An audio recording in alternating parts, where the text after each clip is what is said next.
محبت حقیقی ہوگی تو مولا کی شفاعت ملے گی. محبت صرف دکھانے والی ہوگی تو مولا پہچاننے سے بھی انکار کر دیں گے.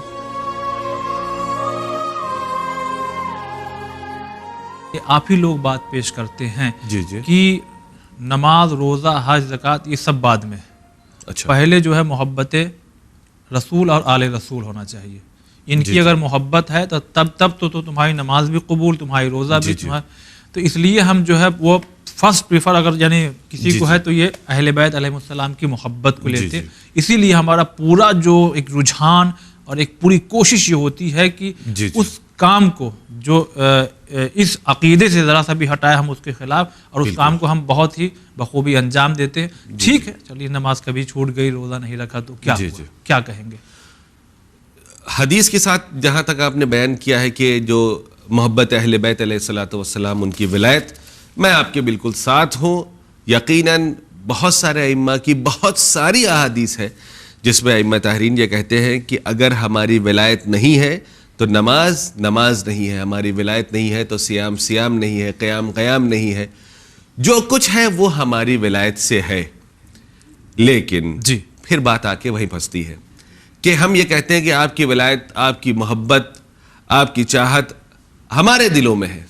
لیکن سوال میرا پھر یہ ہے کہ اس ولایت کا اظہار کیا کب آپ نے؟ مطلب کیا، کیسے کرنا چاہیے؟ کیسے کرنا ایگزیکٹلی. ہم یہ کہتے ہیں کہ مولا کی بہت چاہت ہے، بڑی محبت ہے، نماز چھوٹ گئی تو کیا ہوا؟ بھائی پچھلے ایپیسوڈ میں بھی یہی بات ہوئی کہ جب تک ہم یہ تو کہہ رہے ہیں کہ ہم آپ سے بہت چاہتے ہیں، بہت محبت رکھتے ہیں، بہت ارادت رکھتے ہیں، سب کچھ آپ کے لیے ہے، اور میں یہ بھی کہہ رہا ہوں کہ امام کی حدیث موجود ہے، چوتھے امام کی حدیث موجود ہے کہ انہوں نے سب سے پہلی چیز جو ہے وہ ولایت کا ذکر کیا ہے، اس کے بعد نماز کا ذکر کیا ہے، قیام کا اور سجود کا، اور اس کے بعد جو ہے سیام کا ذکر کیا ہے، حج کا ذکر کیا ہے. کہا کہ روح ہے عبادت ہماری ولایت ہے. کس چیز کی روح ہے؟ عبادت کی. تو آپ نے روح پہ تو قبضہ کر لیا اپنے حساب سے، لیکن عبادت کہاں کی؟ یعنی اگر ہم یہ چاہتے ہیں کہ ہماری عبادتیں قبول ہو تو محبت ہونی چاہیے، یقیناً ہونی چاہیے، اس میں کوئی شک نہیں ہے. اچھا. لیکن مسئلہ یہ ہے کہ ساتھ میں عبادت بھی تو ہونی چاہیے. ہم یہ کہتے ہیں کہ بیٹا تمہارے اوپر جان قربان ہے، تم کو ہم بہت چاہتے ہیں، بہت محبت کرتے ہیں، تم میرے سراخوں پر، تم میرے دل میں، تم میرے جگر میں، تم میرے کلیجے کا ٹکڑا ہو، سب تمہارے بنا کچھ نہیں، تمہارے بنا کچھ نہیں، دن نہیں ہے، رات نہیں ہے، تم میرے آنکھوں کے چین ہو، دل کا سکون ہو، سب کچھ ہے. اب یہ لڑکا دیکھ رہا ہے آپ کی شکل کہ کہہ رہے ابا تو بہت پیار کرتے ہیں. اب وہ دکان کے باہر کھڑا ہوا ہے، 5 روپے کی چاکلیٹ سامنے رکھی ہے. کبھی ابا کے ایسے اقرار کو دیکھتا ہے، کبھی وہ 5 روپے کی ٹافی کو دیکھتا ہے، چاکلیٹ کو دیکھتا ہے کہ بڑا یار دعویٰ پہ دعویٰ کیے چلے جا رہے ہیں، 5 روپے کی چاکلیٹ نہیں دلا رہے، جبکہ وہ مانگ بھی رہا کہ دے دیجیے. مانگ رہا ہے بھائی ہم کو یہ چاہیے، ہم کو پتہ بھی کہ اس کو یہ پسند ہے. اچھا ٹھیک. اب یہ بتائیے کہ اس دعوے سے اس کا موڈ ٹھیک ہوگا کہ خراب ہوگا؟ خراب ہو جائے گا. جب یہ دعویٰ کرے گا ہم تمہیں چاہتے ہیں وہی یاد آئے گا. ہاں ظاہر سی بات ہے. ابھی یہ بالکل بھی یہ میں مقایسہ نہیں کرنا چاہ رہا، بالکل الگ الگ چیز ہے، لیکن مگر اگر آپ اس کو امپلیمنٹ کریے تو تقریباً وہی سچویشن ہے. کہیں گے مولا آپ کے لیے جان قربان ہے ہماری، آپ کے لیے جو کہیے میں کر دوں گا، آپ سے اتنی محبت کرتا ہوں، آپ سے بے حساب ارادت رکھتا ہوں. اے مولا بھی تو کہے گا پتہ کیسے چلے؟ یہ تو محبت جو ہے یہ تو دل کا معاملہ ہے نا، اس کے اثرات سے ہمیں پتہ چلے گا کہ چاہنے والا ہے کہ نہیں. اثرات کو ہم ڈھونڈ رہے ہیں. مثلا ایک آدمی کو چوٹ لگ جائے، اب یہ کیسے پتہ چلے گا اس کو تکلیف ہے کہ نہیں ہے؟ جب اگر وہ کہیں اس چوٹ پہ کبھی کوئی چیز ٹچ ہو جائے گی تو چیخے گا. ہاں، کیونکہ درد تو نہیں دکھائی دے رہا نا، وہ تو خالی کہہ رہا ہے کہ ارے بہت چوٹ لگی ہے. جب اس جگہ پہ چھلے گا، کہیں پہ ٹچ ہوگا، کوئی چیز لگ جائے گی، تو جب یہ چیخے گا تو پتہ چلے گا کہ چوٹ لگی ہے. لیکن آپ بلا وجہ چلاتے رہیے کہ چوٹ لگ گئی ہے، چوٹ لگ گئی ہے، چوٹ لگ گئی ہے. لیکن کتنے دن چلائیں گے آپ؟ کتنی دیر چلائیں گے؟ کچھ نہ تھوڑی دیر کے بعد آپ بھول ہی جائیں گے کہ ہم چلا کیوں رہے تھے. صحیح بات، ٹھیک ہے. اور اس کے بعد اگر کوئی آدمی چھوئے گا تو اس کو آپ کو یاد، چونکہ آپ بھول چکے ہیں کہ آپ فیک ایکٹنگ کر رہے تھے جی، تو اب جب چھوا تو دیکھا آپ نارمل بیٹھے ہوئے ہیں، تو اس کا مطلب یہ ہے کہ پہلے سے بھی جو آپ کا چیخنا پکارنا تھا سب ایسے ہی تھا، وہ سب ایسے ہی تھا. تو اس کا مطلب یہ ہے کہ کہیں نہ کہیں ہم اپنے آپ کو بیوقوف بنا رہے ہیں. اچھا، اپنے کو تو بیوقوف بنا رہے ہیں. اچھا یہ بتائیے کہ ہم یہ صرف یہ کہتے رہے کہ ہم اہل بیت سے بڑی محبت کرتے ہیں، بڑی ارادت رکھتے ہیں، تو میں نے پچھلی بار بھی یہی کہا کہ ان کے نہ مقام میں کچھ اضافہ ہونے والا ہے آپ کی محبت سے، نہ آپ کی دشمنی سے ان کا مقام کم ہونے والا ہے. ان کے اوپر کوئی فرق نہیں پڑنے والا ہے. فرق پڑے گا تو آپ کے اوپر پڑے گا. محبت حقیقی ہوگی تو مولا کی شفاعت ملے گی. محبت صرف دکھانے والی ہوگی تو مولا پہچاننے سے بھی انکار کر دیں گے. اچھا اس بات کو آپ اور آگے بڑھائیے گا جی. مگر کیونکہ چیپٹر جو ہے یہ دشمن شناسی ہے، جی ہمیں نہیں لگتا ہے اس معاملے میں جی جی کہ یہ دشمن ہے، کیونکہ یہ ہم سے محبت کرتے ہیں، جو ہمیں درس دے رہے ہیں، جو ہمیں سبق سکھا رہے ہیں، جو پڑھ رہے ہیں، جو بیان دے رہے ہیں. چونکہ اکثر ہم نے بھی کتابوں میں یہی دیکھا ہے کہ جہاں یہ حدیثیں لکھی ہوئی ہیں جی جی اس کے نیچے کہیں لکھا نہیں ہے شرط لاگو، یا اس مثلا کہ ہماری محبت پہلے ہے، یہ نماز بھی یعنی سبھی تبھی قبول ہے. تو اگر یہ آدھا نہیں، یعنی اتنی ہی بات کو کوئی اگر پڑھ کے چلا جاتا ہے تو اکثر کیوں ایسا کہا جاتا ہے کہ یہ آدھی بات پڑھ دیا ہے انہوں نے، جبکہ وہ مکمل حدیث سنا ہے انہوں نے. جی جی تو اس سے ہم نتیجہ جو نکالتے ہیں وہ غلط ہے، یا ان کو شرط لاگو جو ہے وہ بتانا چاہیے یا آپ کو؟ ہاں دیکھیے دو چیزیں ہیں. آپ شرط لاگو کی بات کریں، بہت اچھی بات کی آپ نے. آپ کبھی کسی مال میں جائیے تو باہر بڑا بڑا لکھا ہوتا ہے کہ 60% ڈسکاؤنٹ، بہت بڑا بڑا لکھا ہوتا ہے. ہاں بالکل ٹھیک ہے.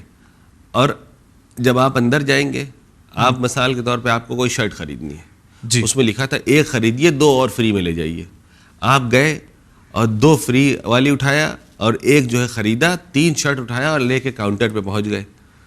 اس نے حساب کرنا شروع کیا. پہلی شرٹ مثلا 2000 روپے کی، اس نے بل بنایا. دوسری شرٹ پھر 2000، تیسری شرٹ پھر 2000، تو ٹوٹل بل ہو گیا آپ کا 6000 کا. اب آپ انتظار کر رہے ہیں کہ یہ اگلا کلک کرے گا اور یہ 2 جو ہے ہمارے لیے فری ہو جائے گی، 2000 ہم دے کے یہ 3 شرٹ لے کے چلے جائیں گے. اب اس نے آپ سے کہا کہ حضور 6000 روپے ہو گئے. تو اب آپ کہے گا 6000 ہو گئے، تو کہے گا کہ آپ نے 3 شرٹ لیے 6000 ہو گئے. تو کہے گا کہ باہر اتنا بڑا بڑا پوسٹر لگا ہوا ہے کہ 1 خریدیے 2 فری ہے، 2 فری ہے. ہاں تو کہے گا جی پوسٹر لگا ہوا ہے، لیکن نیچے ایک بہت باریک سا سٹار ہے، وہ کیا ہے؟ اس پہ لکھا ہے ٹرمز اینڈ کنڈیشنز اپلائی، کہ جو آپ ڈھونڈ رہے ہیں وہ پیچھے جو پڑا ہوا ہے نا پچھلے سال والا، اچھا وہ ادھر رکھا ہو وہاں جائیے، یہ الگ وہاں چیز سے ہے. لے لیجئے. یہ نیا اسٹاک ہے، نیو ارائیولز میں ہے یہ. اس کو آپ جا کے وہاں ٹانگ دیجئے اور وہ والا لے لیجئے، وہاں فری ہے. ہاں ٹھیک. اچھا اب دیکھیے کہ آپ نے جو کہا کہ حدیث مکمل پڑھی تھی، بالکل جو باہر سے پڑھ کے آیا تھا کہ 1 کے ساتھ 2 فری ہے، اس نے بھی پوری پڑھی. لیکن کیا ہے کہ جو باریک سے ٹرمز اینڈ کنڈیشن ہے یہ ضمن حدیث میں ہے. جب ہم پورے سٹور کا جائزہ لیں گے جی تو یہ جو ٹرمز اینڈ کنڈیشن جو آپ کو 1 کے ساتھ فری مل رہی ہے وہ وہاں پہ مل رہی ہے. جی ہمیں اپنے آپ سمجھ میں آ ہی جائے گا جب ہم نظر رکھیں گے. جی یعنی جب آپ دیکھیے ہم امام حسین کا غم منا رہے ہیں، جی کیا امام حسین کو نعوذ باللہ کوئی شوق تھا قربانی پیش کرنے کا، اپنے گھر والوں کو نعوذ باللہ اسیر کروانے کا؟ کس لیے میدان میں گئے ہیں؟ کیا ان کا کس چیز کی بقا کے لیے گئے ہیں؟ ہمارا جو فوکس ہے مقصد حسینی سے ہٹ کر کے امام حسین کی قربانی کی طرف زیادہ ہے. یعنی خود مقتل میں ہی ہمارا مقصد ختم ہو گیا. تو کیا نہیں ہونا چاہیے؟ کیونکہ اگر یہ قربانی زندہ رہے گی تو پھر سارے مقاصد زندہ ہیں. کیا چیز؟ قربانی. ہاں بھئی یہ قربانی زندہ تو رہے گی، زندہ. بھئی ہم لوگ کیوں مجلس کر رہے ہیں؟ اسی قربانی کے ذکر کو زندہ کرنے کے لیے. لیکن مقصد قربانی نہیں تھا. مقصد وہ تھا جس کے لیے قربانی دی گئی ہے. امام حسین کا مقصد یہ نہیں تھا کہ ہم جائیں گے میدان کربلا میں قربان ہو جائیں گے.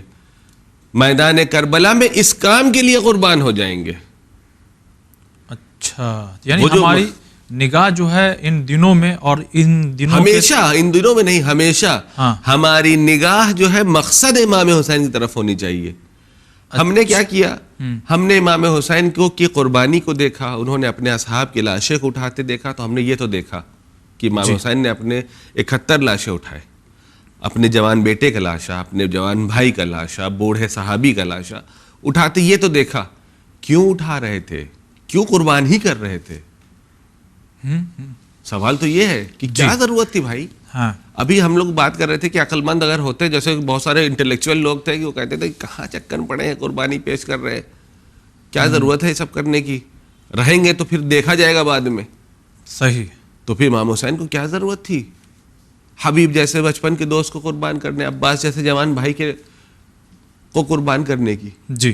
یعنی مقصد جو ہے، میں نے ایک ایپیسوڈ میں عرض کیا تھا کہ مقصد جو ہے، مقصد اتنا بڑا ہے کہ یہ ساری قربانی اس کے سامنے چھوٹی ہے، اور ہم لوگ قربانی پہ آ کے پھنس گئے، مقصد کو چھوڑ دیے. تو اس سے تو کبھی کبھی یہی لگ رہا کہ ہم خود اپنے آپ کے دشمن ہیں. دیکھیے، میں جب ہم صبح اٹھتے ہیں، سب کو جتنے ناظرین ہیں، صبح اٹھتے ہیں اور سنک کے سامنے کھڑے ہو کر کے ہم آئینہ دیکھتے ہیں. جی. ٹھیک ہے، یہ بتائیے کہ کتنے لوگ آئینے کو دیکھتے ہیں اور کتنے لوگ اپنی شکل کو دیکھتے ہیں؟ اپنی شکل کو دیکھیں گے ہم. ایگزیکٹلی. ہم نے کیا کیا ہے کہ وہاں پر آئینے کے سامنے کھڑے ہونے کا مقصد یہ نہیں کہ آئینہ دیکھیں گے، روز صبح آئینہ دیکھنا مستحب ہے کہ آئینہ کو دیکھیں گے تو بڑا کچھ فائدہ ہوگا. نہیں، آئینے کے سامنے اس لیے دیکھتے ہیں تاکہ ہمارا عکس ہم کو دکھائی دے کہ ہمارے اندر کوئی عیب، کوئی کمی کچھ پائی جاتی ہے تو ہم اس کو اصلاح کر لیں. اچھا. آئینے کے سامنے اس لیے آدمی نہیں کھڑا ہوا ہے کہ آئینہ دیکھنے گیا ہے، آئینے کے سامنے اس لیے کھڑا ہوا ہے کہ وہ اپنی عکس دیکھنے گیا ہے. کربلا میں قربانی جو ہے وہ وہاں پہ آئینہ کی طرح ہے. جس طریقے سے کربلا میں جو امام حسین نے جو قربانیاں پیش کی ہیں وہ اس آئینے کی طرح ہے کہ جو وہ مقصد نہیں ہے. مقصد تو ہم نے دیکھا ہی نہیں. یعنی روز صبح اٹھ کے ہم آئینہ دیکھ کے چلے آتے ہیں، کہیں یہاں کچھ لگا ہوا ہے، کہیں یہاں کچھ لگا ہوا ہے، وہ سب بھول گئے، چلے گئے باہر.